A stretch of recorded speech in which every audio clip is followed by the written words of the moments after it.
atau menghalalkan sesuatu yang haram samalah macam mensyirikkan Allah Subhanahu wa taala. Mudah kita cakap nak menghalalkan benda haram ni bukan senang. Kita kena fikir banyak kali. Kalau dalam Islam nak halalkan benda haram ni satu je kaedah. Apa dia? Darurat. Darurat. Mana dalam keadaan darurat ni dua keadaan dia. Dia tidak boleh kita kata saya ni dalam keadaan darurat. Tak. Darurat ni dua keadaan. Pertama, hilangnya nyawa. Hilang nyawa. Kalau menyebabkan kepada kematian, maka darurat lah tu. Nah, contoh.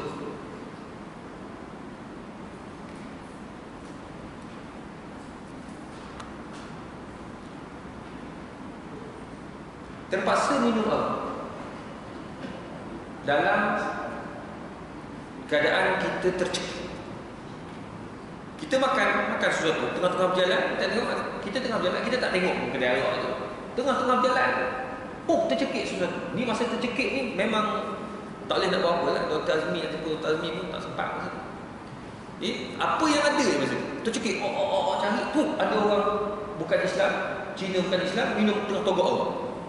Kasper ataupun tiger, ambil tangan dia, minum, hilang. Maka tu dipanggil darurat. Dah tercekik. Kalau nampak tiger, lepas tu nampak Coca-Cola, bahan tiger haram lah.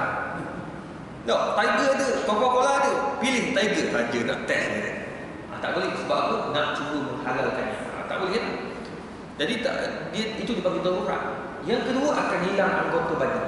Salah satu daripada anggota badan akan hilang, akan cacat. Itu dipanggil darurat. Selain daripada itu, tak ada darurat tuan.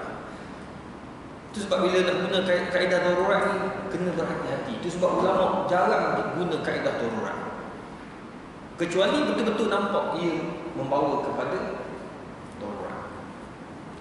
Macam nak menghalalkan yang tahrimul halal, mengharamkan sesuatu yang halal pun tak boleh. Contoh, pernah suatu ketika dia isu dia bukan isu hukum, bukan isu majlis fatwa. Isu dia bagaimana akhbar mensensasikan sesuatu hukum. Contoh, keluar duduk tepi jalan, dipanggil muzaharah. Orang Arab panggil muzaharah. Muzaharah ni macam demonstrasi jalanan. Demonstrasi jalanan, ada tak dalil dari Al-Quran yang mengharamkan perkara itu? Tak ada. Daripada hadis, qiyas adalah lebih orang ambil qiyas daripada hadis secara umum. Jadi tak boleh. Fatwa dia memanglah dia letakkan haram. Dia ada garis panduannya. Nak haramkan benda yang halal. Contoh, dia kena tengok apa sebab dia. Jadi setengah orang kata haram terus, tak boleh. Ada yang kata wajib pula, tak boleh juga. Wajib kan benda yang tak ada dalil. Jadi sekarang kita tengok dulu, kenapa duduk tengah jalan? Ataupun dia keluar duduk dekat luar syarikat, luar daripada kilang, menjerit-jerit, angkat spanduk dan sebagainya. Jadi harus buat, orang kata apa? Orang Malaysia panggil apa? Dia duduk tengah jalan, angkat spanduk pun. Itu bahasa Inggeris. Bahasa Melayu, tunjuk perasaan. Saya ingat bahasa Arab. Tunjuk perasaan, angkat perasaan, tunjuk perasaan. Kilang-kilang ramai orang tunjuk perasaan. Kenapa? Cuba cek balik. Sebab kilang tak bayar gaji dah 6 bulan. Pergi report polis pun, polis dalam proses buat siasatan. Syarikat pula dia buat tunda. Jadi ada hak tak orang duduk keluar, kaki tangan keluar, minta hak dia? Tak apa. Hak dia nak minta hak dia, maka harus dia duduk di tepi jalan. Tapi ingat, syarat harus itu dengan syarat. Tidak boleh ada kereta lalu-lalang, dia pecahkan kereta. Itu haram. Ada telefon awam, dia pecahkan telefon awam, itu haram. Dia rosakkan barang-barang awam, itu tak boleh. Yang kedua, duduk tengah jalan. Orang kilang pakai tepi luar kilang duduk pakai tunjukkan perasaan dia. Kita pun ada kat situ juga. Tak ada kaitan. Awak pensyarah UKM duduk kat tepi kilang. Ramai-ramai. Kita tanya, ustaz buat apa kat sini? Saja. Tengok. Suka tengok. Maka makruh. Sebab apa? Sebab membuang masa kat situ. Tak ada kerja. Cari kerja. Sia-sia duduk kat situ. Tak ada kaitan awak. Balik. Makruh. Jadi haram apabila mendatangkan mudarat kepada orang awam. Pecahkan kedai. Itu sebab nak tentukan hukum ni kena jelas. Sama macam GST. Tiba-tiba haram terus. Terkejut orang. Dia slow-slow lah. Maknanya tengok. Pertama harus. Fatwa kebangsaan kata harus. Sebab apa harus? Sebab ia maslahat untuk umum, untuk awam. Tak apa. Semua syarikat akan kena. Semua orang syarikat, semua syarikat sama ada kaya atau miskin atas 500,000 mesti kena. Orang kata apa? Kena GST. Dikenakan GST. Maknanya tak boleh lari daripada tak bayar cukai. Orang awam pun kena juga. Beli popcorn kena GST juga. Semua GST. Tak apa. Hukumnya harus kalau untuk maslahat. Kalau betul-betul memberi maslahat, maknanya kita dapat manfaat daripada GST tersebut. Jalan tak berlubang. Itu penting. Sebab saya pergi Singapura, tak ada jalan berlubang. Lubang hari ni berlubang, lapur, esok tutup terus. Kita hari ni lapur, mungkin tahun depan belum tentu. Contoh. Maka tengok, ada memberi manfaat pada rakyat. Kalau ada, maka jalan. Boleh, harus. Barang semua turun. Macam Datuk Ahmad Maslan beritahu. Saya hafal dah Datuk Ahmad Maslan cakap. Beli harga 100, tolak 10% plus 6%. Maka harga murah. Permayang. Lasik turun ke naik? Naik. Permayang kata naik. Macam mana boleh naik? Wallahualam. Dia potong tak 10%? Potong dah ustaz. Tapi kena lagi. Jatuh harga. Semalam saya pergi kat kedai pasar borong dekat Nilai. Seorang Cina tu bagi tahu, dia memang ramai orang Melayu pakai ambil dengan dia semua. Orang Cina pun ambil dengan dia. Dia kata, "Hai ustaz, mana ada barang turun? Semua barang naik." Sebab memang betul barang naik. Tak ada barang. Biasa kalau kita beli 300 barang basah ataupun barang kering. Kali ni pergi habis dekat 400. Barang yang sama setiap bulan kita beli, konsisten beli. Benda yang sama tak kurang tak lebih 400. Mana datang lebih-lebih sikit-sikit tu? Sebab semua barang dah mula naik. Jadi kalau itu keadaan dia, kita kena kaji balik. Betul lah Mak Mufti wilayah sebut apa? Harus, tetapi dengan syarat. Beberapa syarat yang disebut oleh Mufti wilayah. Maka kita kena hormatlah. Kerajaan dia boleh buat dah satu, tapi dia kena minta pandangan ulama macam mana nak selesaikan masalah. Mungkin orang Melayu, orang Islam bayar cukai saja. Bayar zakat saja. Cukai tak payah bayar bagi kat orang bukan Islam. Sekarang ni kalau kita bayar zakat, kita bayar cukai, kita bayar GST. Orang kafir bayar cukai, bayar GST. Bayar zakat dia. Depa tak bayar zakat. Maka macam mana keadaan? Semua tu kena diambil perhatian lah. Mana mufti cakap tu mesti ada sebab. Mufti bukan dia nak ikut mana-mana politik. Tak, dia nak bagi yang terbaik. Sebab nak ikut hukum. Hukumnya harus GST tu. Yang kedua makruh. Tak tahu apa, memberi manfaat atau tidak. Jadi makruh. Kita pernah buat kajian. Letak makruh lah dulu. Haram bila memang confirm mendatangkan mudarat pada rakyat. Jadi tu yang buat kajian ni mestilah pihak-pihak yang berwajib. Maka mereka buatlah kajian. Jadi kalau orang tanya saya apa hukum GST tu, saya bagi 3. Jadi 1, 2, 3. Kita tengok sendiri tuan-tuan perempuan. Boleh diharap kita kat mana sekarang? Sama ada harus, makruh atau haram. Kalau nak letak haram terus tak boleh. Berat nak letak haram terus ni sebab dah sama macam syirik. Sebab dia kata apa? Tahlil haram, menghalalkan yang haram pun tak boleh. Menghalalkan yang haram, mengharamkan yang halal, sebalik-sebalik ini semua tu kena ambil perhatian, tidak dibenarkan oleh syarak. Prinsip yang keempat, at-tahrim yantabi'ul khubus wad darar. Setiap perkara yang haram itu mendatangkan kemudaratan dan juga keburukan. Tidak ada benda baik. Orang kata benda yang Allah haram itu baik untuk kita, tak ada. Zina haram, confirm datangkan kemudaratan kepada kita. Mencuri confirm mendatangkan kemudaratan. Jadi setiap perkara yang haram pasti ia memberi keburukan kepada orang yang melakukan perkara tersebut. Itu prinsip yang keempat. Prinsip yang kelima, al-halal ma yughni 'anil haram. setiap perkara yang halal ataupun setiap perkara yang haram pasti ada ganti. Mana Islam akan datangkan ganti badal. Mana kalau Allah haramkan riba tapi Allah halalkan keuntungan. Nak ambil untung banyak mana? Silakan. Tak salah. Yang penting redha.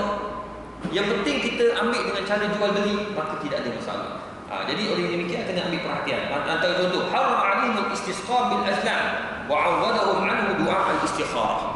Islam mengharamkan kita ini minta dengan sesuatu yang tidak berfaedah, ataupun kita buat contoh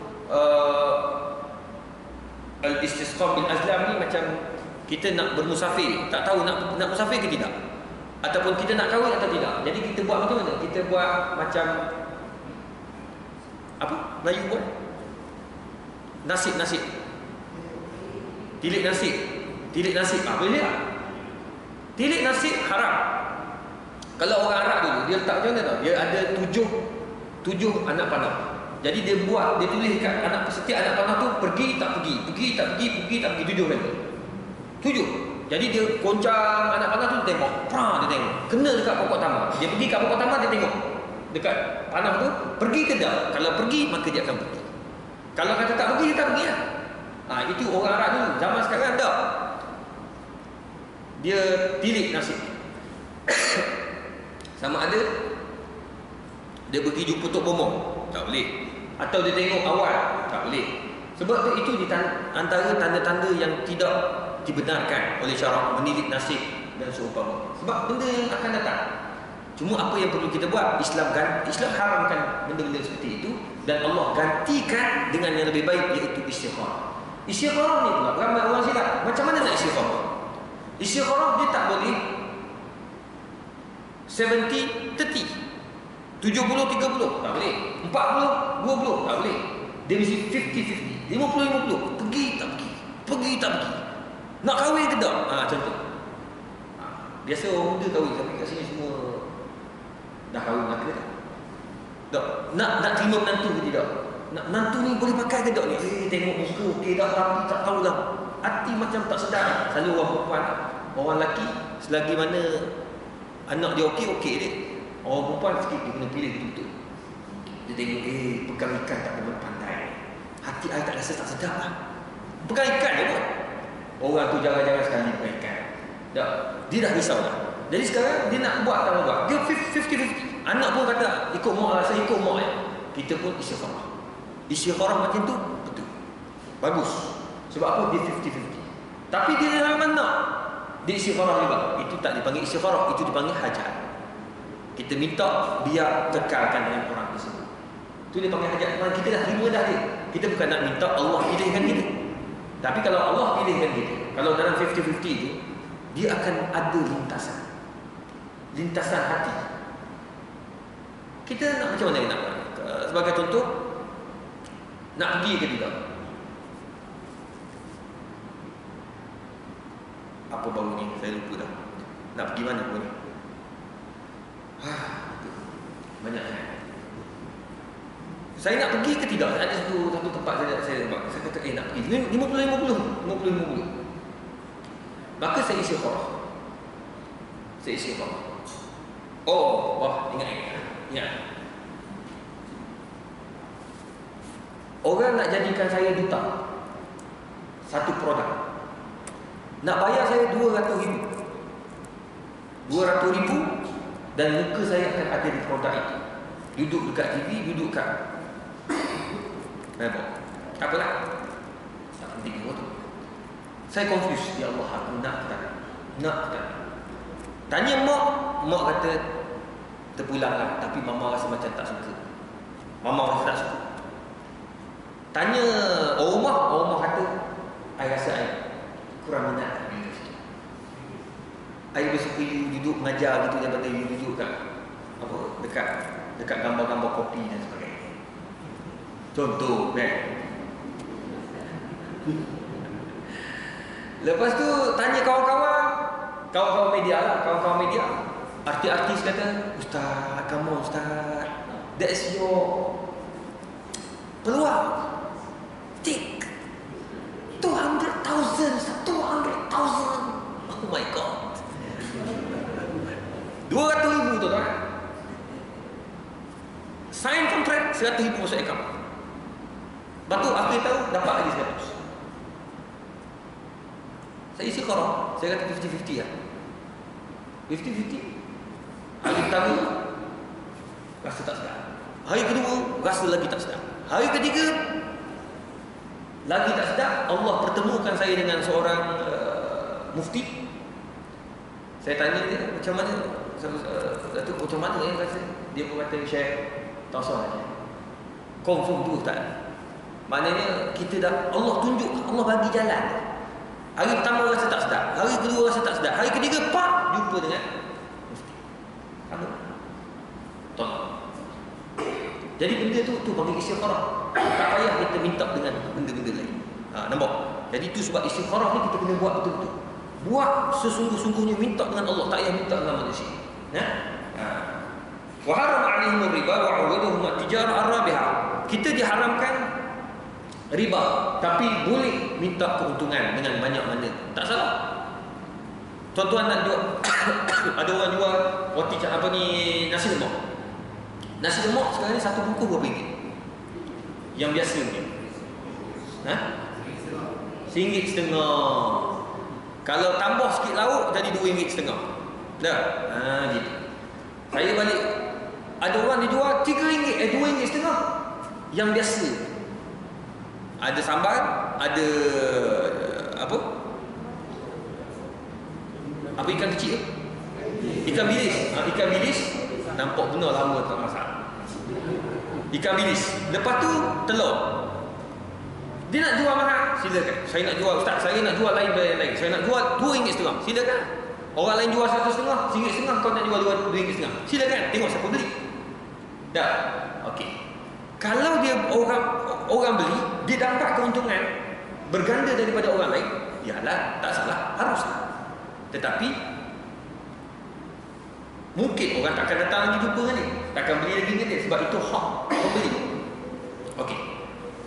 Pernah satu hari saya beli balik daripada semayang, balik daripada kuliah subuh, saya singgah tepi jalan. Tepi jalan dia ada jual roti canai. Ni dekat Bangi lah. Dia jual nasi lemak, dah siap bungkus siap-siap. Harga dia dalam RM2. Saya berhenti, saya kata berapa ni? RM2. Saya nak 5 bungkus. Tanpa tengok, sebab dia dah bungkus siap-siap pun dia masuk RM2. Kalau dekat rumah saya tu RM1.50, tambah lagi RM1 akan jadi nasi lemak berlauk. Tapi sebab kalau saya pergi beli, tambah RM50, RM2 nasi lemak berlauk. RM50 dia potong. Dia anggap kata hadiah. Ni saya beli kat dia ni RM2 tanpa tak ada nasi berlauk lah, maknanya ambil beli saja. Tak apalah, kita pun balik. Kebetulan ada tetamu di atas, kita pun letak nasi lemak tu. Buka nasi lemak, terkejut saya. Pertama, nasi dia lembik. Yang kedua, dia punya sambal itu banyak bawang dan ada seekor ikan bilis. Nampak? RM2. Lepas tu, yang menarik lagi, dia punya telur. Telur selalunya banyak-banyak. Potong sebiji, potong berapa kak? Potong 4. Wih, ini country high, potong 4. Ada setengah tempat potong 6 sekarang ni. Dia bukan potong 6, dia potong 12. Besar tu, kecil, halus. Hot kuning tu letak atas nasi, hancur terus. Tak jumpa kuning. Saya tu kata, lepas ni aku takkan beli dah. Saya dah lulus tu. Dia senyum kan, saya pun senyum lah kat dia. Tak ada lagi orang nak beli. Dia jual mahal, tapi tak berkualiti. Itu sebab kalau nak beli sesuatu, kalau mahal berkualiti, kita beli banyak, lauk banyak. Ada dekat rumah saya tu, dia memang RM2.50. Tapi kalau minta paru, banyak tu paru dia letak. Paru tu boleh makan 2 kali nasi. Saya kata, hak ni pemurah pula. Bila saya pergi tanya dia, kak, banyak sangat ni kak. Tak apa Ustaz, saya memang niat sedekah. Kalau saya seorang tak tu, semua yang datang banyak. Tapi sebelum pukul 8.30, nasi dia habis. Saya kata, okey tak? Niaga kak? Alhamdulillah okey. GST macam mana kak? Tak ada masalah, tak mengganggu langsung. Oh, hebat dia. Oh, ni bagus ni. Naik tak sebab GST? Tak naik, kekal. Jenis orang banyak sedekah. Bertambah selalu di dunia. Orang beratus. Sampai anak saya kata, oh, makcik ni selalu penuh lah. Itu dia pergi beli dengan mama dia. Anak saya yang Izzuddin yang lelaki kata, makcik tahu tak? Dia pula syarah makcik. Makcik tahu tak kenapa orang ramai tunggu kedai makcik? Kenapa dia? Sebab makcik baik, pemurah, letak taru banyak. Itu sebab Izzuddin juga. Yang budak pun tolong doa ke dia. Budak tak buat dosa lagi, tolong doa. Kalau saya cakap mungkin saya banyak buat dosa, Allah tak terima. Ni budak kecil. Tengok. Jangan, orang kata apa? Jangan ambil hak orang. Bila kita ambil hak orang, memang confirm Allah takkan bagi rezeki. Tu Allah haramkan riba, tapi nak untung, ambil untung. Tapi jangan sampai menyusahkan orang lain. Wa harrama 'alaihim al-qimar. Dia haramkan ke atas kamu perjudian. Jadi tak boleh segala jenis perjudian. Nak main golf, mainlah. Tapi kalau kita nak main golf, letak 100, 4 orang. 4 orang. Siapa menang dia akan dapat semua duit 400. Yang kalah kau sengit saja. Kalau ada. Hukum tu judi, haram. Dia macam mana nak buat? Kena ada orang kelima yang bagi hadiah. Ataupun ada orang kelima dia letakkan ini kos pengurusan. Bakinya digunakan untuk beli hadiah. Itu tak apa. Pendaftaran kan? Itu tak ada masalah. Adakah kita daftar tu akad beli hadiah? Tak. Kita daftar akad daftar untuk pengurusan. Duit lebih tu tak apalah, dia nak beli hadiah pengurusan nanti. Terpulang. Ada yang beli jam, ada yang beli telefon, ada yang beli TV kan? Terpulang. Tak ada masalah. Silakan. Tapi mesti ada orang itu. Jangan ada qimar ataupun kita katakan judi. Diharamkan ke atas kita orang lelaki harir, sutera. Nanti kita akan bincang bab sutera. Banyak isu sutera ni. Sutera diharamkan. Tapi Allah ganti dengan yang lebih baik. Allah gantikan pakaian orang lelaki. Pakailah apa benda pun. Baju linen tak linen Itali, linen Switzerland, pakailah tuan-tuan. Mahal macam mana pun tidak ada masalah. Tak salah. Dekat Tom Taylor saya tengok ada satu baju, dia kata, ustaz ni harga baju dia baju linen lengan pendek, harga dia 1,100. Mana mahalnya? Dia kata ni ustaz, ni import daripada Itali. Dia kata orang country hard yang selalu pakai. Orang lain tak pakai. Jadi memang betul pun saya tahu orang bagi country hard mari. Tapi tak jumpa lagi kat surau ni. Nanti sampailah tu. Kan? Tengok dia beli gitu. Tak ada masalah. Itu hak dia. Dia mampu. Ala bi ni'mati rabbika fahaddis. Tidakkah dengan nikmat Tuhan itu dia nak pakai? Silakan, tak salah. Betul. Jangan, yang penting kita jangan pakai pakaian yang diharamkan oleh syarak. Sutera memang orang lelaki tak boleh pakai. Macam baru ni ada satu AJK masjid dekat Malaysia lah, dekat Kuala Lumpur. Dia sangat aktif. Ya Allah, masjid ni tuan-tuan, daripada tak ada orang sampai 1,000 setiap malam masjid. Tapi dia bagi macam dia orang ni aktif punya masjid. AJK pun aktif. Dia buat macam mana tau? Dia buat setiap tahun kita akan pergi berjalan, tapi tak pakai duit masjid. Dia orang pakai duit, adalah bisnes dia orang buat. Bisnes portfolio dia pakai. Dia buat macam main kutu apa semua. Akhir tahun dia pergi jalan. Pergi Thailand, pergi Taiwan. Dia AJK masjid dengan pasangan masing-masing ni.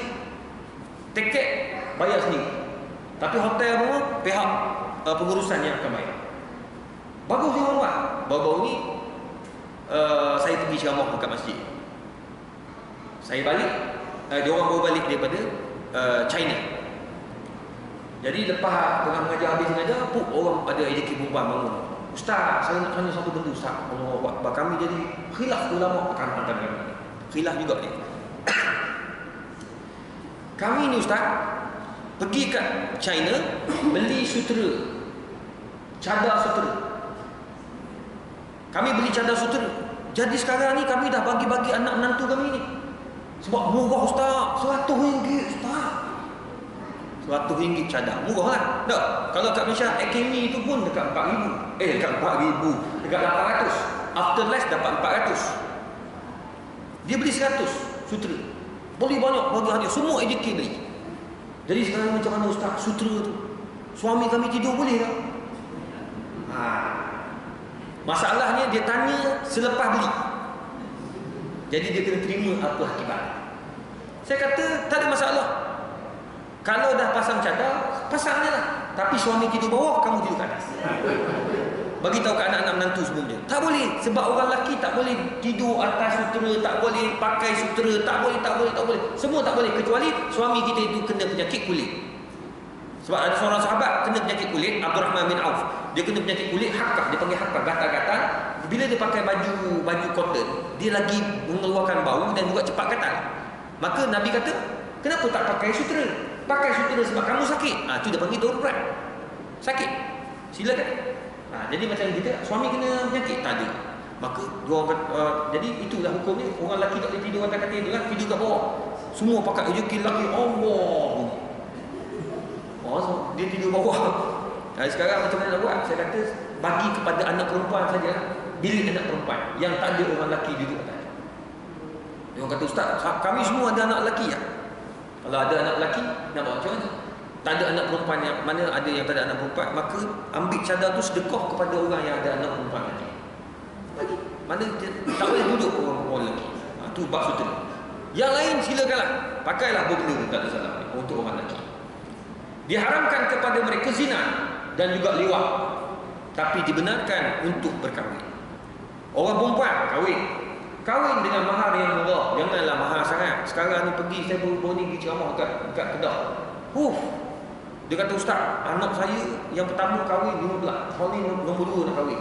Jadi bila 15, kami nak fikir ni, nak letak 20 ke atau 17? Takkan sama macam kakak, dia mesti up lagi. Tambah GST masuk tu ni. GST juga anak. Jadi sekarang macam mana nak buat? Saya kata tak payah. Biar harga mahar mesin lah. Kalau 15 belaka. Tapi sebenarnya kalau boleh jangan mahal sangat, kesian orang nak kahwin. Baik daripada dia bayar. Kalau duit tu masuk dalam akaun isteri tak apa, dia panggil mahar. Kalau hantaran, dia kira ber dapat ke mak bapak. Bahkan barunya ada yang kat Melaka tu bergaduh dengan bapak mertua. Sebab bapak mertua pertama ambil duit hantaran. Yang kedua, duit yang salam kat tangan tu bapak mertua sapu juga. Kan dah gaduh nantu dengan bapak. Baru kahwin dah gaduh bak duit. Tu tak mati. Tengok. Nak cerita bak duit ni gaduh. Baiklah kita duit yang ada tu bagi kepada anak untuk beli rumah lagi bagus. Nak beli rumah sekarang ni, ya Allah ya Tuhan. Dekat nilai tu keluar tu nilai sebelah kanan. Tak naik lagi tu rumah baru naik.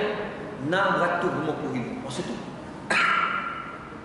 Kalau macam kami hok kerja kerajaan, kerajaan bagi 400,000 atau 450,000 buat pinjam.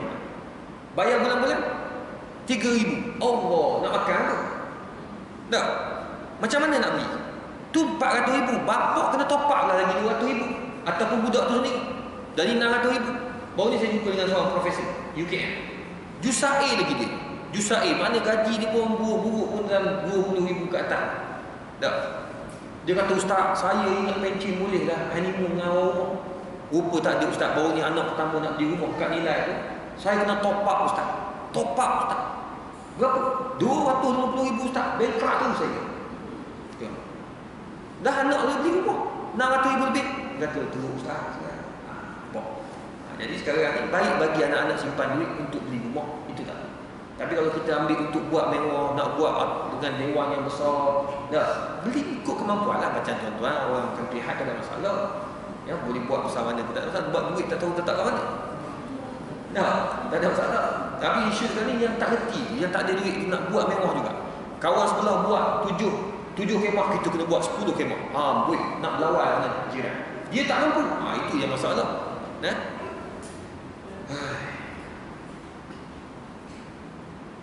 Diharamkan ke atas kita zina. Zina tu memang jelas lah tak boleh. Tapi kalau nak kahwin lebih, tak apa. Baru ni ada seorang jutawan datang jumpa saya kat pejabat. Lelaki lah, sedih, nangis. Kata, kenapa ni? Duk, ustaz, isteri saya, ustaz, tak celah. Saya kata, kenapa tu? Duk, buat apa ke dia? Saya kahwin seorang lagi, ustaz. Saya susah hati dengan kahwin ni. Kenapa Datuk kahwin seorang lagi? Allah, ustaz, dia kata, saya tak tahulah. Perempuan tu seksi kan? Jadi tu, kita orang ni orang bisnes. Lalu tu dekat hotel sekian-sekian. Dia sebutlah hotel sekian-sekian. Perempuan ni selalu buat show malam-malam kat situ. Jadi dia pun kahwin. Dia tengok, dia jumpa selalu, dia kata tak boleh Ustaz, cantik sangat perempuan ni, kalau saya bawa kereta teringat kat dia semua. Lepas tu bini tahu? Bini tak tahu. Saya bagi kahwin kat mana? Thailand. Baru ni terpecah Ustaz, terpecah. Macam mana dia terpecah? Allah, dia telefon, dia tak bagi tahu. Saya dah bagi tahu dengan telefon A, pakai telefon B. Oh, dia ada banyak telefon ni. Tapi perempuan ni dia akan dapat tahu juga macam mana. Sebab dia tahu daripada kita muda kan. Dia umur dah 60. Dia kahwin dengan perempuan ni umur 30. Isteri dia dah 58. Oh, isteri tak cerai. Lepas tu dia kata, dia nangis. Dia tak mau cerai isteri sebab dia sayang sangat isteri tambah. Panggil saya pergi rumah. Gila rumah. Jadi bila cakap sampai-sampai tu isteri marah tu. Ya Allah. Saya baru nak cakap, Ustaz, you tak tahu I punya perasaan. Sudah. Aku baru nak cakap dia dah. Duman perasaan dia. Ini perempuan kalau dia sampai sahab makam tinggi dia tak tercakap ni. Dia buat air panas pun lari jauh-jauh, takut dia lempar atas muka. Dah, padahal saya tak ada kaitan. Suami dia yang sedap, aku yang sakit. Panggil pergi saya nak pergi. Dia cakap isteri marah. Lepas tu saya senyap. Puan dah puas? Dah puas dah? Ya lah Ustaz. Ustaz tolong nasihatkan suami saya. Tolonglah suruh dia ceraikan saya sekarang juga. Depan Ustaz sebagai saksi lagi barakah. Cerai barakah. Lagi aku. Depan Ustaz cerai barakah dia kata. Letih begini. Lepas tu saya kata gini lah. Suami ni pertama dia kaya, dia ada duit. Saya tengok kat luar tu kereta saja ada berapa biji ni. Porsche ada 2. Porsche ada 2. Jadi nak cerita kereta lain tu saja lah. Saya kata kalau Datuk bayangkan, Datuk ni anytime dia boleh berzina. Dia boleh berzina dengan A, dia boleh berzina dengan B, dia boleh berzina dengan C. Datuk tahu tak dia keluar malam-malam, dia balik kubur. Terusnya. Lepas tu saya kata kat dia boleh berzina, duit dia banyak. Perempuan mana yang tak nak berzina? Sekarang ni macam-macam cara untuk elak daripada kena HIV. Tambah dia duit banyak. Perempuan tu pun kalau katakan pelacur high class, dia jaga semua. Jadi kalau lebih baik dia kahwin, bagus ni sebab dia kahwin, dia tidak mahu buat dosa, tak nak berzina dan dia geng masjid. Ya Allah. Lepas tu kesenyak lama kemudian dia pun kata, dia naik lari atas. Naik ke atas, saya kata, takkan saya nak kejar kat atas boleh. Saya kata, pergi tengok, saya suruh suami kita tengok. Naik atas. Dia tengah menangis kat atas. Kami kita orang pun tengok apa duduk bawah sambil-sambil makan. Dia turun bawah. Dia cakap gini lah. Dia kata, tak apalah kalau macam tu lah keadaan Ustaz. Saya kata, betul juga cakap Ustaz. Dia boleh berzina belakang saya. Daripada dia berzina, kena laknat Tuhan, kena HIV, habislah saya kena. Bagus juga dia kahwin ni. Cuma saya minta satu. Ada 2 syarat. Pertama, saya tak nak tengok muka perempuan tu datang rumah ni. Yang kedua, dia minta ada beberapa perkara turunkan kepada nama dia. Suami tergamam dengar dia suruh turunkan nama. Suami buat tergamam. Saya kata apa Cik Tok? Turunkan je lah. Dah turunkan lah. Isteri dah minta turun. Bukanlah berapa sangat. Rumah sebiji ni, banglo besar ni kan. Turun nama dia punya. Okey. Beres. Lepas 2 minggu tu dia telefon kata Alhamdulillah isteri dia pun dah okey. Cuma dia masam-masam muka. Saya kata biasa perempuan masam muka. Perempuan yang senyum kalau suami kahwin lebih ni pelik. Kena pergi jumpa Prof Muhayya apa dia jadi. Mungkin sebab tengok cahaya mata keluar hati. Dia program Prof Muhayya tak tahu apa cerita. Pelik. Nak kita bagi dia sedih tu itu perkara biasa. Jadi biar dia kahwin lebih tak apa. Yang penting jangan berzina. Apatah lagi meliwat. Alhamdulillah. Kita kadang bila berkaitan dengan fiqh ni banyaklah isu. Jadi tu buat saya cerita ni benda yang berlaku. Hak liwat je lagi best. Seorang perempuan doktor pakar. Prof, doktor pakar bedah.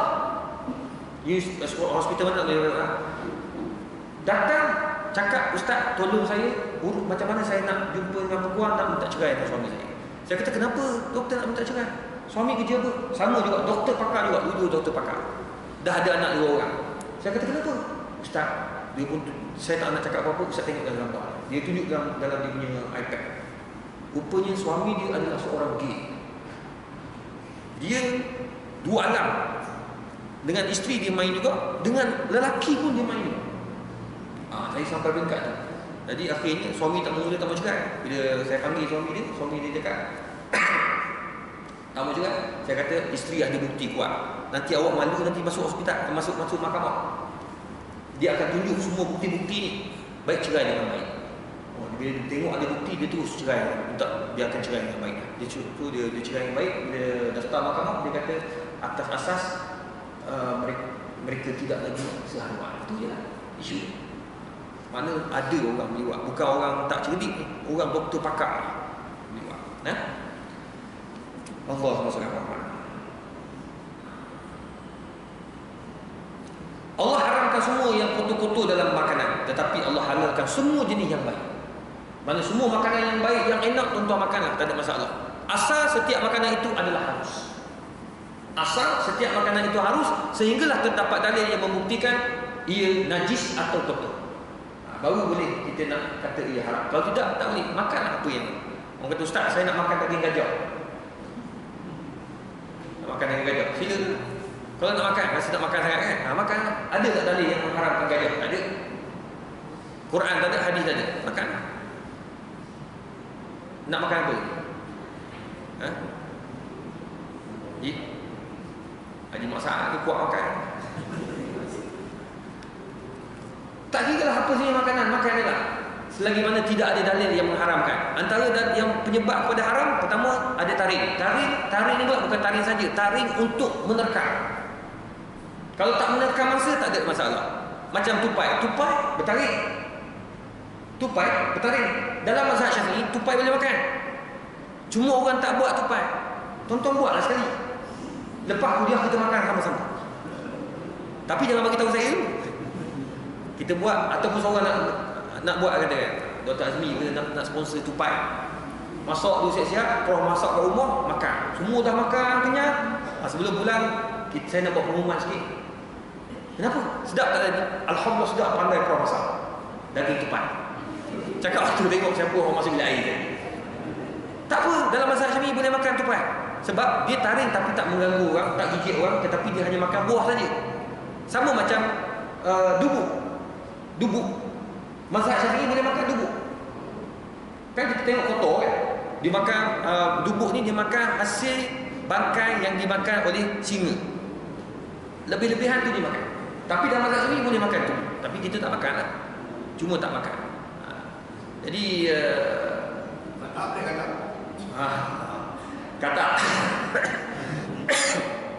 kata tak boleh. Kata ni Nabi dia haram makan sebab apa? Sebab pertama dikhabarkan dan terbukti juga katak-katak ni ada banyak jenis. Katak beracun.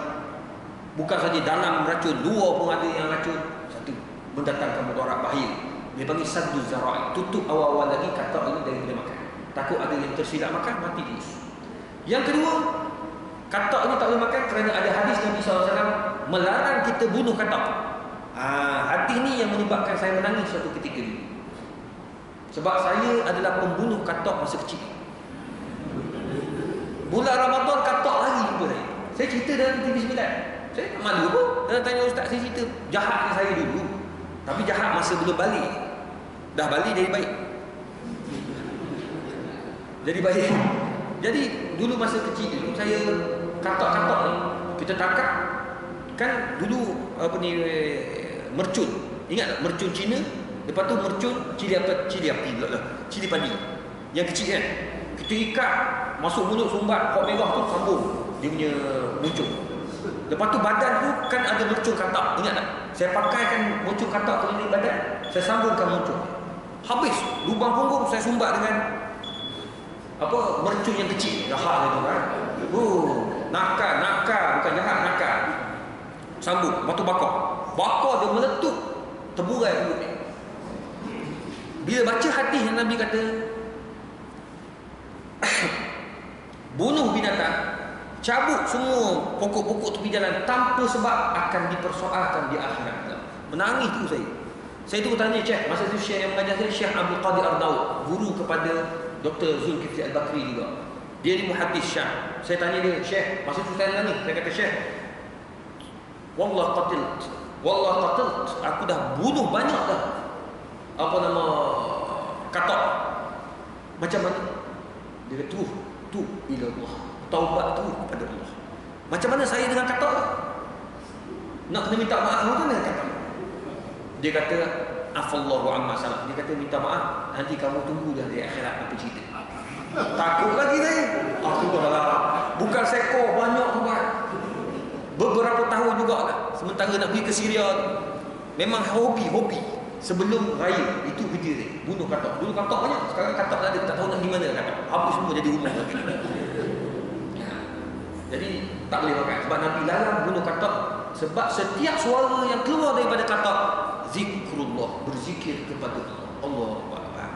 Pasal saya tu bila baca kitab tasawuf, katak-katak akan berzikir mengucapkan syukur apabila hari nak hujan. Bila hujan turun, katak-katak akan turut berzikir kepada Allah, tanda syukurnya kepada Allah apabila hujan itu turun. Tapi manusia, faqalilan min ibadiyash syakur. Sikit sangat hamba-Ku yang bersyukur. Bila hujan turun, kita marah untuk hujan. Aku baru dibaca kereta. Kalau yang perempuan, la ilaha illallah, baru basuh baju, hujan turun pula masa itu. Marah hujan. Bila hujan tak turun, kita marah. Kata kenapalah hujan tak turun, ni panas luar biasa, jerbu, Allahu Akbar. Semayang istisqa. Minta hujan. Pakak keluar duduk tengah padang, semayang hujan. Minta hujan. Bila hujan turun, semua cabut lagi. Tu tak betul dah. Dia sebenarnya bila minta hujan, semayang tengah padang, kita kena bawa semua. Pakai pula tak boleh pakai yang cantik-cantik, pakai jubah baru tempah. Dah, pakai kopiah tak boleh. Datang pakai kereta Porsche Haji Mat. Mari pakai motor. Dah, motor buruk. Kalau tak ada pinjam-pinjam dengan kawan, tumpang kawan. Lepas tu pakai selendang terbalik sampai semayang. Minta hujan, hujan turun tak boleh lagi. Sebab itu tanda syukur kita kepada Allah. Macam kat Mekah, orang minta hujan. Saya baru ni kat Mekah baru ni 2 kali hujan. Minta hujan sebab debu kuat sangat dekat Mekah. Jadi bila Masjid Haram orang minta hujan, semayang mesti sebab hujan selebat-lebat ni tuan-tuan. Mujur saya kat dalam. Yang duduk kat luar tak ada suara lagi. Hatta terimam duduk tengah-tengah apa? Tengah-tengah hujan. Basuh habis semua. Tanda mereka minta syukur pada Allah. Jadi ada hok dalam tu keluarlah, pergi ambil hujan juga. Saya masa tu tengok dah ramai kan, tak keluar. Lepas tu saya pula tak boleh kena hujan, demam. Jadi tu tengok, alhamdulillah, maknanya dia orang tak lari. Sebenarnya kalau kita duduk kat luar tak boleh lari, duduk kat situ. Jadi semua makanan boleh makan. Nanti kita akan masuk bab makanan nanti. Bab pertama, bab kedua nanti masuk je tak lama tak sikit lagi. Mungkin sekali pertemuan dah boleh masuk bab. Di situ bab makanan nanti kita akan bincang banyak isu-isu yang berkaitan dengan makanan. Allah a'lam. Baik tuan-tuan, ada nak tanya apa? Saya buka soalan apa nak? Ya. Saya kata di jual beli, kalau kata jual buat mahal pun kalau ada nak yang membeli, tak masalah. Tapi asal saya ada Nabi menyarankan dan menegak kita berjual beli dengan mendapatkan keuntungan yang berlipat ganda. Itu terlaluan walaupun ada orang bertiga. Jadi bukan itu. Okey, yang dimaksudkan oleh Nabi SAW mengambil keuntungan berlipat-lipat kali ganda sehingga kan menyusahkan orang, memang ada larangan, tapi tidak sampai ke peringkat haram. Ada ulama kata harus makruh sahaja. Dan dia akan menanggung risiko daripada barang yang begitu mahal. Yang jadi haram apabila dia monopoli. Monopoli memang haram. Dia monopoli barang kemudian dia bagi tinggi harga. Itu haram sebab menzalimi orang. Tapi kalau harga standard, dia tak ikut harga uruf ataupun harga standard dan dia tinggikan harga, itu hak dia. Memang dia akan jatuh kepada haram kalau dia menebankan orang lain, dia menyusahkan orang lain, dia menipu orang lain. Tapi kalau sekadar dia bagi tahu harga saya memang mahal. Kalau tapi khidmat bagus, contoh. Itu pula boleh dia. Macam kita orang beli Mercedes dekat overseas 100,000 contoh. Dah 100,000 dapat balik, bawa balik. Hak 256 tahun dia tu. Beli kat Malaysia, stay lagi 300 ribu. Dah 300-400. Dah orang nak pakai juga, orang beli. Nak buat macam mana? Cuba kita boycott Mercedes, boycott BMW. Dia di situ orang harga, tapi tak ada orang beli juga. Dah. Jadi dia angkat harga tu memanglah ada di riwayat tapi tak sampai kepada haram, dia hanya makruh. Tapi ada juga ulama yang kata haram sebab dia membebankan orang lain. Jadi sekarang ni hak kita lah nak beli atau tidak, itu hak kita. Macam rumah sekarang, berlipat kali ganda saya jumpa dengan kontraktor.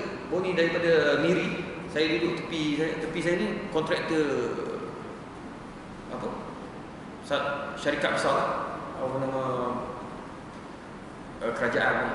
Dia cerita ustaz, sebuah rumah tu untung kami dia punya kos dalam buuk-buuk pun dah 150 ribu. Rumah teres. Tapi untung rumahnya sampai dia jual 800 ribu, 600 ribu. Jadi masalah sekarang ni harga tak terkawal. Yang kedua, walaupun harga mahal itu orang berusaha untuk beli juga. Itu dia orang mainkan harga. Tapi hak kita lah, kita kena fikirlah sesuatu macam mana nak selesaikan masalah ni. Jadi menteri kena fikir jugalah, kena kawal lah harga. Tak, sekarang ni harga rumah tak terkawal. Jadi macam saya alhamdulillah ada rumah, macam datuk-datuk tuan-tuan perempuan dah ada rumah. Cucu kita sekarang ni alhamdulillah anak kita duduk dengan kita. Cucu kita, macam saya, anak saya dah saya tak tahu lah macam mana nak beli rumah. Termenung saya tengok rumah sekarang pun dah 600 ribu. Kalau anak zaman anak saya mungkin 1 juta rumah teres. Dah. Allah. Dia doa nak bagi murah rezeki. Baik, ada soalan lagi tak? Ya.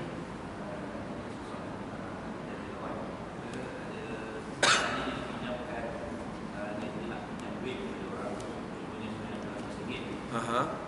Dia kata yang meminjam tu yang nak pinjam ni, dia kata kalau kau pinjam RM100 nanti saya bayar balik RM20 sebagai ikhlas, RM20 ekstra. Adakah itu boleh Pak? Kalau saya pinjam dengan nama apa ni? Khairi. Saya pinjam Haji Khairi, Abang Khairi lah. Pinjam Abang Khairi. Sekarang apa ni RM50 contohlah. Haji Khairi pun bagi tahu lagi, start nanti bayar lagi 50 bagilah RM100. Itu confirm riba. Tapi kalau saya yang datang, tak apalah Haji, saya pinjam Haji 50, nanti saya bayar 80. Tetap dibayar. Walaupun redha. Nak bagi tak payah cerita masa sebelum bayar. Masa bayar tu letak dalam blok, saya siap bagi. Haji pun ambil. Haji tak minta apa-apa. Balik-balik buka, ni apa sah lebih pula ni? Telefon. Ustaz, ni apa cerita ni? Ada RM100. Ustaz pinjam 50. Tak apa, 50 saya sedekah. Saya hadiah kat Haji. Saya tak nak. Haji tak nak. Tak apa, dia ambil. Kalau tak nak, masukkan dalam surat. Contoh. Jadi itu tak apa. Tapi kalau saya letak sebelum bayar, itu tak boleh. Sebab Haji akan gembira dengan apa yang saya janjikan. Janji sebelum bayar ataupun janji sebelum kita melakukan akad. Nah? Baik. Ada soalan lagi? Boleh je? Jadi tak payah tetap dalam apa lah, senyap. Itu kalau boleh bagi qardul hasan lagi bagus. Qardul hasan ni pinjaman tanpa ada sebarang jenis timbal balik. Kawan nak pinjam, bayar. Tapi masalah sekarang kita dia takut nak bagi orang pinjam.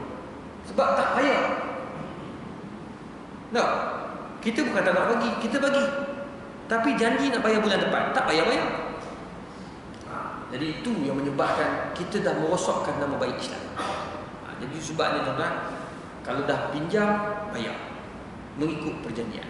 Jadi kalau bayar ambil 100, bayar 100, itu bagus. Orang yang bagi pinjam, dia akan dapat pahala besar dalam hal ini. Wallahu a'lam. Ya. Kalau Islam dia selalu menggunakan sokong untuk mendapatkan bisnes. Tapi kalau Islam ni cuba menjaga jangan terjebak dalam sokong menjaga orang. Tapi ada kali ini kadang-kadang dalam bisnes banyak sangat orang kita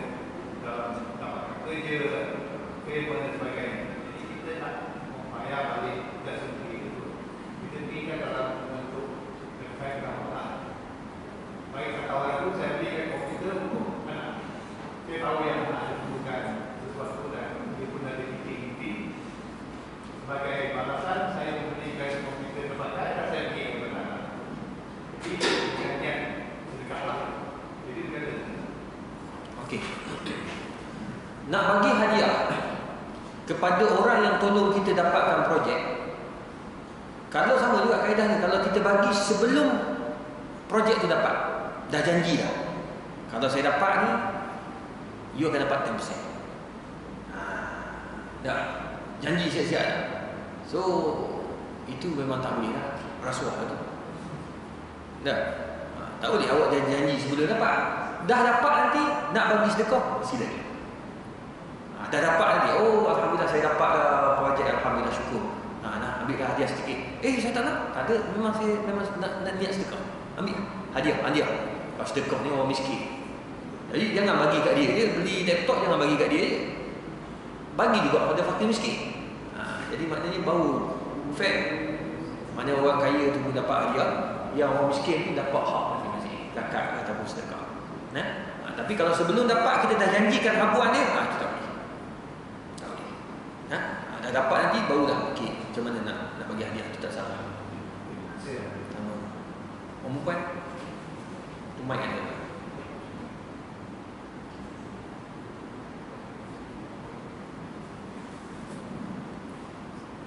Soalan? Saya. Jangan malu lah tanya ni.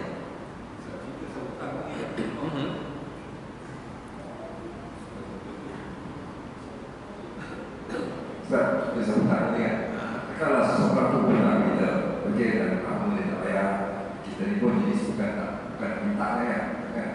So kalau kita berniat, kalau dia mati dulu pada kita halalkan. Ataupun kalau kita mati dulu pada dia, kita halalkan dia. Boleh? No problem. Terus kita bukan jenis yang cari tak. Itu lagi besar pahala. Kita mempermudahkan urusan. Sebab ada orang jawab, ada orang kata apa? Ada setengah orang dia kata, kalau katakan kita tak bayar, kita tidak halalkan hutang tersebut, di akhirat kita lambat masuk syurga. Dah lah orang tu hutang duit kita, tak bayar, kita pula susah masuk syurga. Tak ada kaitan pun. Di akhirat kita akan cepat masuk syurga, orang yang hutang tu lambat masuk syurga. Cuma kalau kat dunia ni kita dah halalkan, orang tu hutang kita tak akan cakap dia, aku halal, tak ada. Kita nak biar dia usaha untuk bayar agar tidak menjadi satu amalan pinjam dan tak bayar. Kita nak dia bayar. Tetapi mungkin kita pun follow up, dia tak bayar lagi sampai mati, dia mati, tiba-tiba mati, meninggal dunia. Tak bayar juga. Saya pun kata, apalah, saya halalkan dia lah. Seorang-seorang kita pahala terus masuk kepada akaun haji. Terus masuk. Haji tak sedar lah. Kalau haji pun mati ke situ. Pesan dalam wasiat, kalau aku mati tak payah minta hutang-hutang aku dengan orang lain. Halalkan semua sekali. Anak-anak kata, baik dah bawa wasiat. Wasiat ni, lepas tu dah tulis kat situ, halalkan. Kira-kira lebih 1/3. Tak boleh lah. Dia hanya boleh tolak 1/3, satu lagi keluarga boleh minta daripada orang ini. Sebab tu dah jadi hak milik anak-anak beranak. Jadi kita kalau rasa nak mati dah, kalau penyakit lah, halalkan lah gitu. Kalau rasa nanti kalau mati mengejut, wasiatkan lah, dapat pahala atas apa yang kita buat, memudahkan urusan orang. Tapi kalau hutang kita hutang orang, itu wajib bayar. Tak boleh minta orang tolong halalkan kalau aku mati. Kalau dia baik jadi okey, kalau dia tak baik, no way brother. See you. Dekat padang mahsyar, okey. Memang takut dia. Kalau di padang mahsyar, kalau sebut padang mahsyar takut, jangan main. Orang Arab cukup takut buat ni. Padang mahsyar sebut naltaqi yaum mahsyar. Bintang buka ni, buka balik ni. Jadi dalam hal ni tak ada masalah. Baguslah kalau boleh buat macam tu.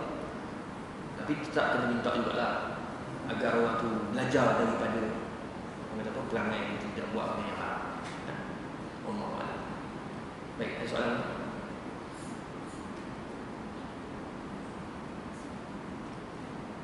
Mobile tak usah malu. Buat tu, buat. Tak apa.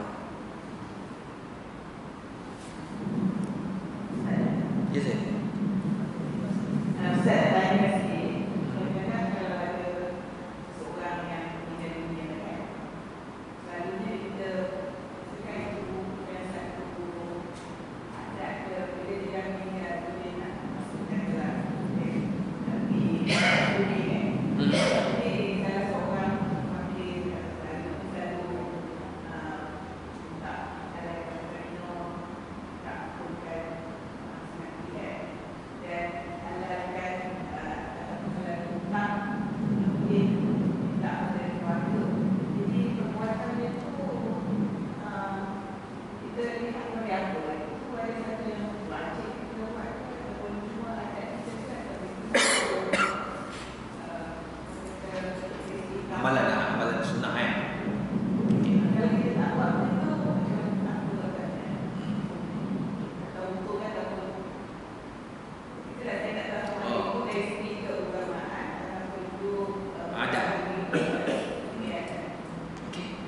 terima kasih Pak.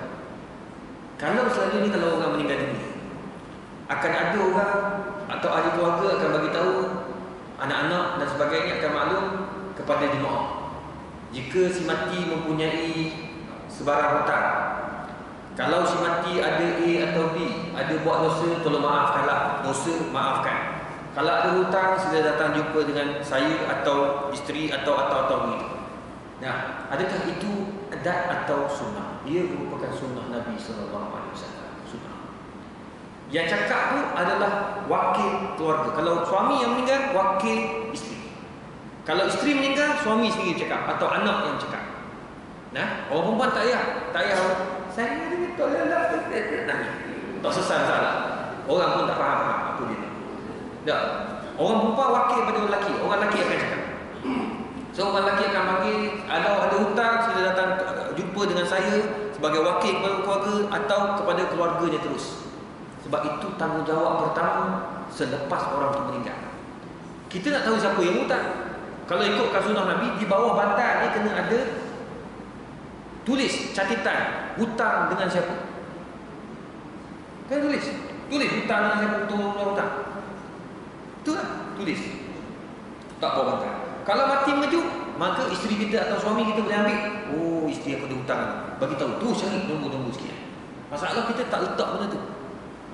Penting. Kalau macam tuan-tuan boleh wasiatkan, letakkan dalam surat wasiat dekat dalam pada peguam. Tu bagus. Jadi kena maklumkan. Biar orang yang ada hutang dia akan datang jumpa. Minta maaf, saya memang ada hutang. Haji ni ada hutang saya. Saya nak hak saya. Berapa ya?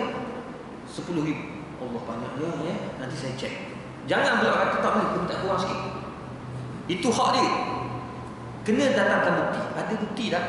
Sebab orang ni dah meninggal, dia nak bukti. Kalau dia cakap saja tak boleh. Kena ada bukti, hitam putih. Dia kata, oh memang saya ada hutang ni, surat dia ada perjanjian, tak bayar lagi.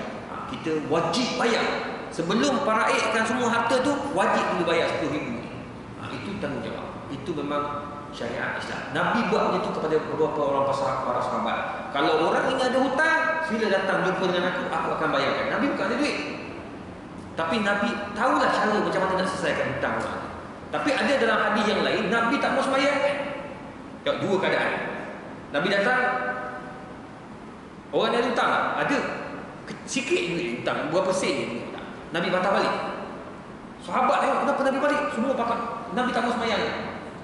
Rupa-rupanya nak memaklumkan kepada kita bahawa hutang ni jangan main-main. 1 sen pun Nabi tak mau sembahyangkan. Tapi bagaimana tu? Apa maksudnya? Hutang yang sengaja tak nak bayar. Kita pinjam tak nak bayar, memang niat tak nak bayar. Memang Nabi tak mau sembahyang orang ni. Bahkan tak boleh masuk syurga selagi dia tak selesaikan di akhirat nanti. Itu sebab tanggungjawab keluarga dan pastikan yang si mati tidak ada hutang.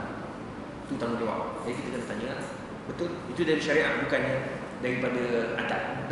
Cuma adat kita ambil dari syariat. Itu okey, benar. Gimana?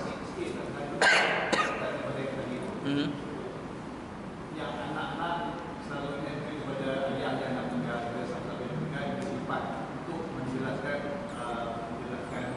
hutang.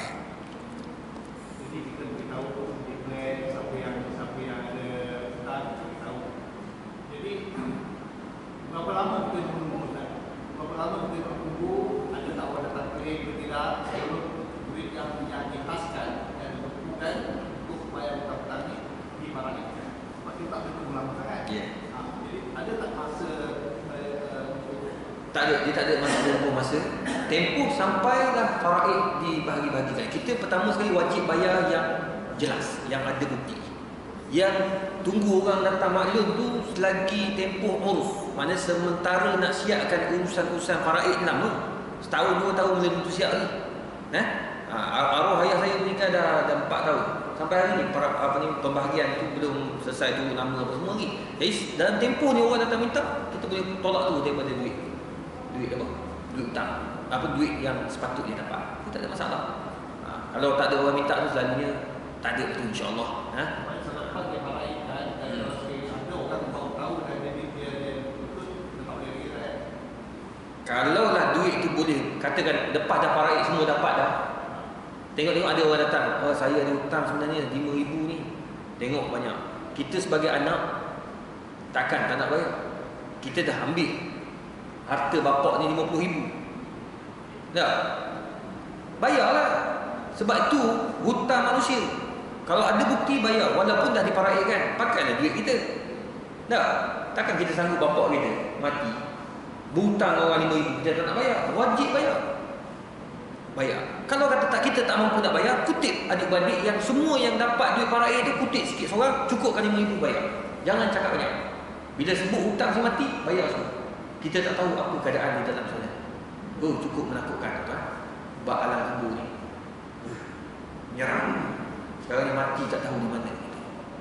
Anytime Allah boleh ambil. So kita kaya pun orang ambil, kaya cara orang kaya, miskin cara orang miskin.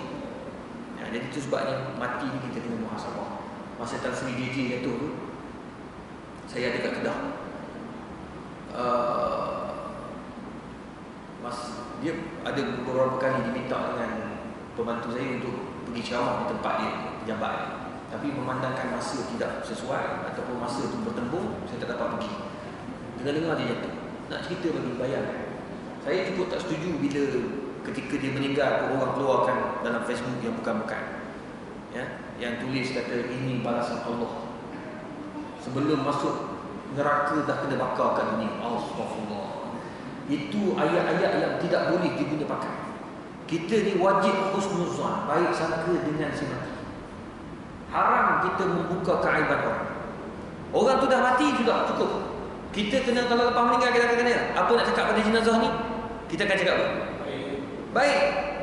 Semayangkan jenazah orang kena HIV positif dah 4 bulan tak dituntut. Semayang apa nak kata pada jenazah ini? Baik. Tak ada lagi orang kata jahat. HIV ustaz. Baik apa benda? Tak boleh. Tetap wajib kata kena baik.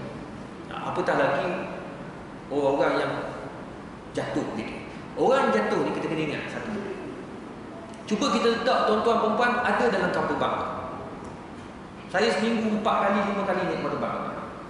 Jumaat, Sabtu, Ahad, Isnin tu duduk main pergi balik je dia. Semenjak balik dari Mekah tak duduk lagi. Kita duduk dalam kapal terbang gegar sikit.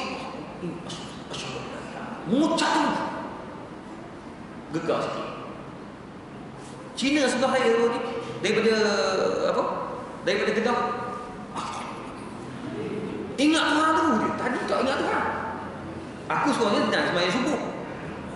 Dia nak cerita. Ingat. Nabi kata man qala la ilaha illallah inda mautih dan seterusnya ayat. Siapa yang mengucap dua kalimah syahadah sebelum mati atau ketika dia nak mati, maka dia masuk. Kalau kita duduk kat dalam jatuh ke apa? Ni jatuh gitu.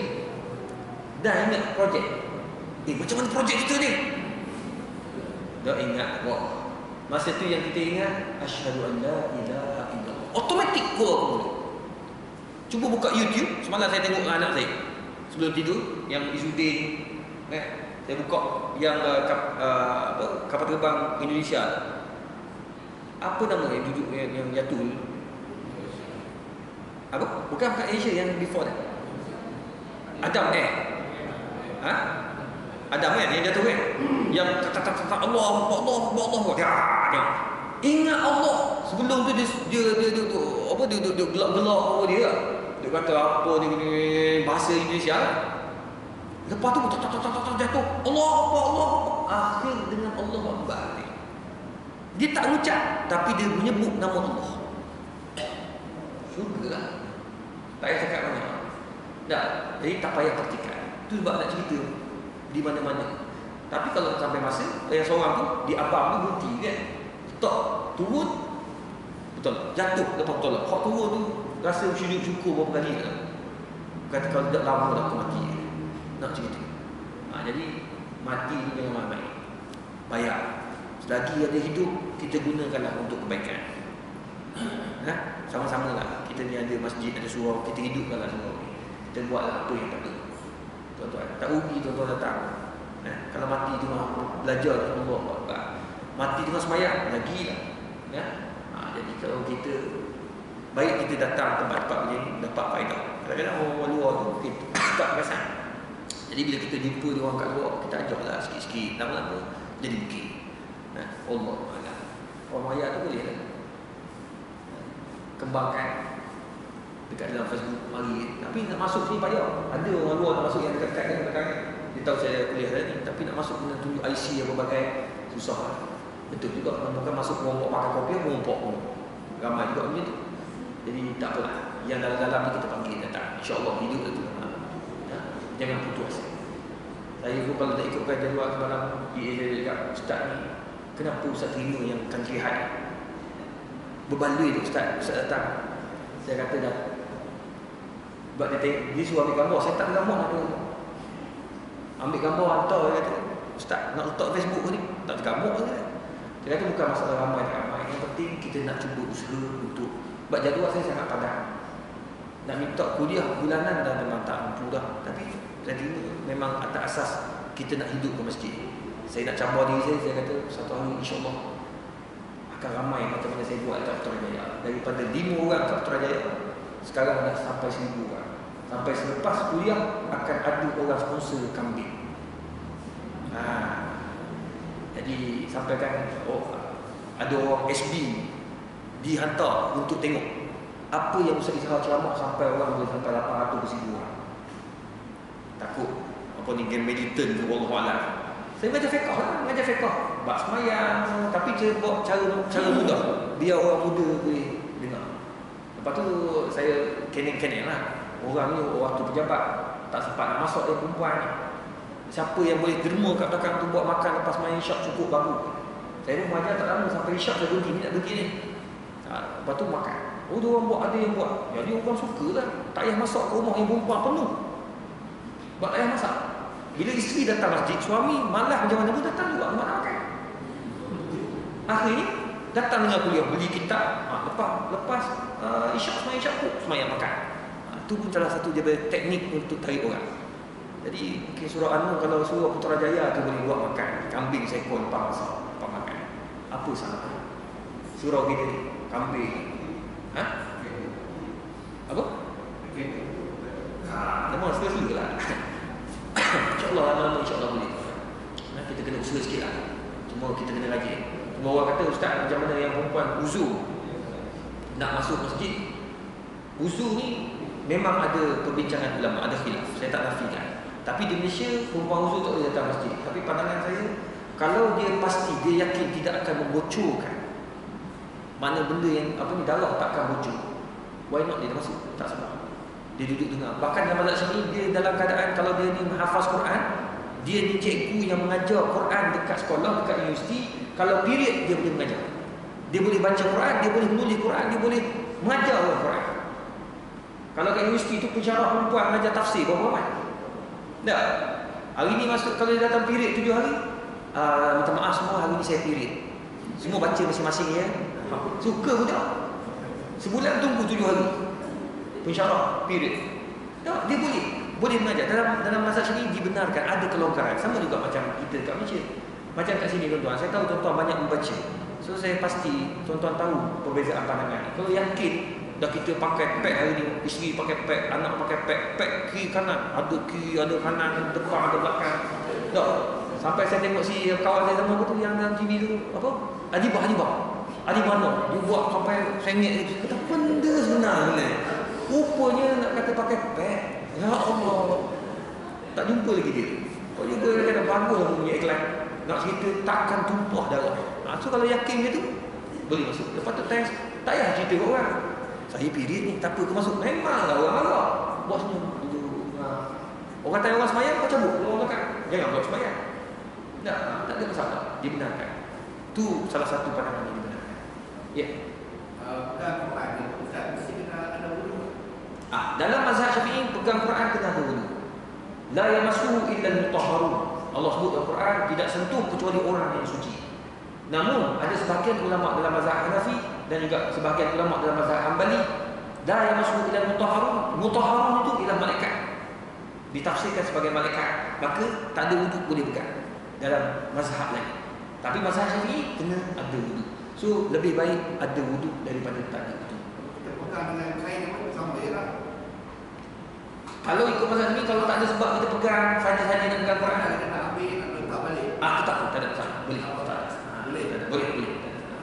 Walaupun tak ada wuduk pegang. Tak, nanti kata tengah jalan tengok Quran jatuh.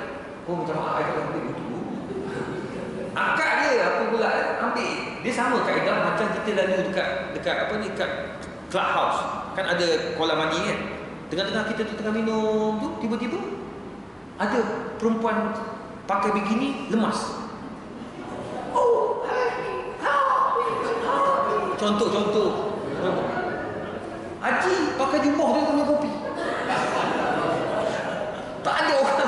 Ada seorang bangla. Hey, please help me. Oh, cannot dia kata. Haji seorang yang wajib tu. Haji wajib itu. Ustaz dia pakai bikini, ustaz. Batal wuduk saya. Lantak lah batal wuduk. Terjun dulu. Takut orang ni mati. Pegang dia. Pegang pula, kena pegang. Kita kena fikirlah nak pegang kat mana. Ustaz masa tu tak dalam fikir ustaz.